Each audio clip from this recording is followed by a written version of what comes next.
I remember the night when I broke down crying in the nursery at 3 a.m. because my baby had been awake for 6 straight hours.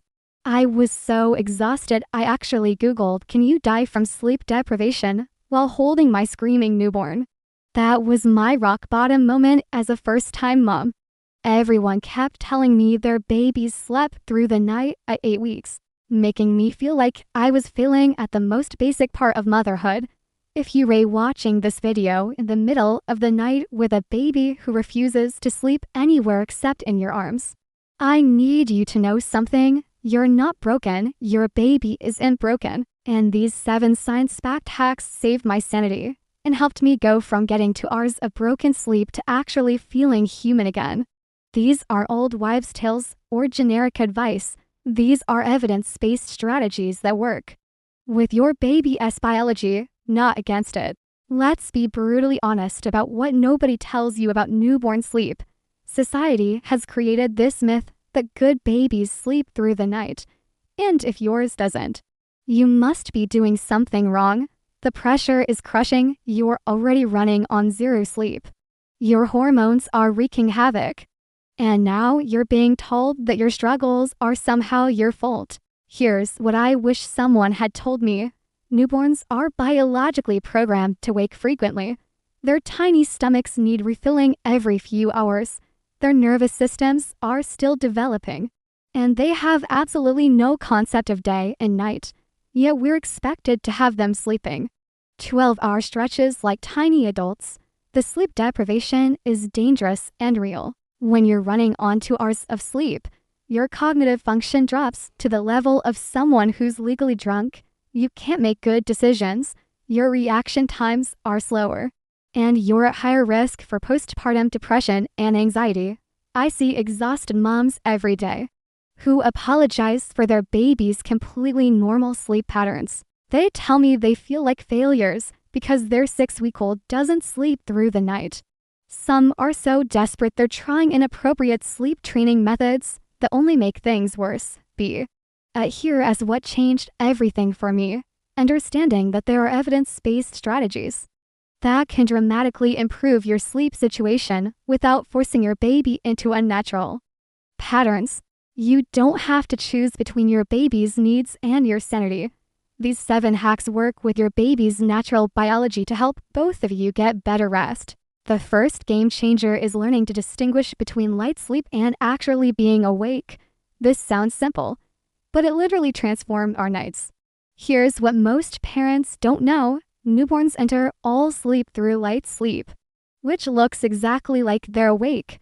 In light sleep, your baby will fuss around, move their arms, make noises, but their eyes are closed and you'll see their eyeballs moving underneath their eyelids. This confused me so much as a new mom. I'd rush over thinking my baby was awake, only to accidentally wake them up by picking them up. Newborns spend most of their sleep time in this light sleep phase, only going into deep sleep for short periods. Deep sleep looks completely different. Their body is completely relaxed. They're not moving, and their breathing is deep and even. That's when you find yourself creeping over to check if they're still breathing, because they're so still. The key insight is this: babies go through 40-minute sleep cycles, and between each cycle, they'll naturally stir and seem to wake up. But they're not actually awake unless they're genuinely crying for one of 3 reasons. They're hungry, they're uncomfortable from a dirty diaper or temperature, or they're no longer tired. Wait for genuine crying before you intervene. I cannot tell you how many times I accidentally woke my baby by rushing in during light sleep transitions. Hack number 2 addresses room temperature, and this one is science-backed gold. Babies sleep best in rooms that are 65 to 70 degrees Fahrenheit, or about 19 to 22 degrees Celsius. This isn't just comfort, it's biology. When our core body temperature drops, it signals our brain to produce sleep hormones. Get a room thermometer. This takes all the guesswork out of whether your baby is too hot or cold. Most sleep sacks come with temperature guides that tell you exactly what your baby should wear based on the room temperature and the TOG rating of the sleep sack. This was a game changer for me because I was constantly second-guessing whether my baby was comfortable. If your baby feels sweaty on their chest or the back of their neck, they're too warm. If their hands and feet are cold, that's normal. Babies have poor circulation to their extremities. Check their core temperature instead. Hack number 3 is creating true darkness. And I mean darkness dark enough that you can't read a book. This isn't about circadian rhythms. Babies don't develop those until 3 to 5 months. This is about preventing visual stimulation during those light sleep transitions I mentioned earlier when your baby naturally stirs between sleep cycles. If the room is bright, they'll notice that shiny tie, the window with trees and lights, or anything interesting in their environment. In a dark room, they see nothing stimulating and naturally drift back to sleep if they're not hungry or uncomfortable. Blackout curtains were my best investment. I'm talking about the kind that make it feel like nighttime at noon. You can also use blackout shades or even cardboard and duct tape if you're desperate. I've been there. Hack number 4 tackles noise. And this one makes me crazy when people get it wrong. I cannot tell you how many times I've been told that babies need to learn to sleep in noisy environments. This is completely false and frankly irritating advice. Who sleeps well in a noisy room? Nobody. Babies are easily stimulated, and they have a startle reflex. When there's a loud noise, you actually see your baby jump, since they're in light sleep most of the time. That startle reflex will wake them up constantly. We want consistent, continuous noise, not silence interrupted by random sounds. Enter the white noise machine. This was my sanity saver. The key is that it needs to be continuous throughout the entire nap or night, and it needs to be consistent. Think rainfall without thunder, radio static, or a waterfall. Not nature sounds with birds chirping or waves crashing.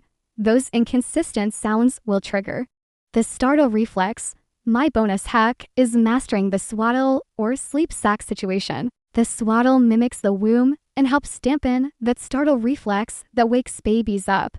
I preferred the halo sleep sacks that wrap the arms down because I was so sleep deprived I was terrified of knots. Adling correctly with a traditional wrap. Here's the key insight. When you're transitioning your baby from your arms to the cot, the movement can trigger that startle reflex and wake them up instantly. With their arms secured in a sleep sack, this doesn't happen, and they stay asleep. It was amazing. Just remember to transition to arms-free sleep when your baby is close to rolling. We never want them to accidentally roll and not be able to get out of that position. Here's your step-by-step action plan that you can implement starting tonight. This isn't theory. This is your practical roadmap to better sleep for both of you. First, set up your environment. Get that room temperature between 65 to 70 degrees. Install blackout curtains or shades. And set up your white noise machine with continuous, consistent sound. Have your sleep sacks ready. I recommend having at least so you always have a clean backup. For nighttime feeds, create a boring routine. Keep lights dim. Use only a small nightlight if needed. Stay in the baby's room if possible so that white noise keeps playing. I know you want to watch TV to stay awake, but screens stimulate your baby and make it harder for them to go back to sleep. Keep it simple. Feed, change if necessary, feed again if needed, then back down. Watch for tired cues religiously. Newborns need sleep after 45 minutes to 2 hours of being awake. Look for eye rubbing, yawning, looking away from you, or that glazed zona expression. These are your golden windows. Miss them and you'll have an overtired baby who fights sleep even harder. Here's the timing breakdown. If your baby had a long nap of 3 hours, they can probably stay awake for up to 2 hours. If they only had a short 20 to 40-minute nap, they'll need to go back down after just 45 minutes. That 45-minute window is literally just enough. Time to feed, maybe change a diaper, and feed again. Most importantly, when your baby stirs or makes noise, wait, count to 60 before you intervene. Make sure they're genuinely crying, not just transitioning between sleep cycles. This one change alone will save you from accidentally waking a baby who would have settled back to sleep on their own. Start with just 1 or 2 of these changes tonight. Don't overwhelm yourself by trying to implement everything at once. Pick the easiest ones for your situation and build from there. These 7 hacks transformed our nights, but I want to hear about your wins too. Which of these strategies are you going to try first? Drop a comment and let me know your biggest sleep challenge right now. I read every single comment and your questions help me create more content that actually solves your problems. If this video helped you feel less alone in your sleep struggles, please give it a thumbs up and subscribe for more science-backed parenting content. I post new videos every Tuesday and Thursday at 3 p.m. And next week I am sharing the feeding hacks I promised in my last video, because I know many of you are dealing with feeding challenges too. Remember, you're not failing as a mom if your baby doesn't sleep through the night. You're responding to your baby's normal biological needs while working smarter, not harder, to get everyone better rest. Share this video with another exhausted mom who needs to hear this message. We all in this together, and small changes really can make huge differences.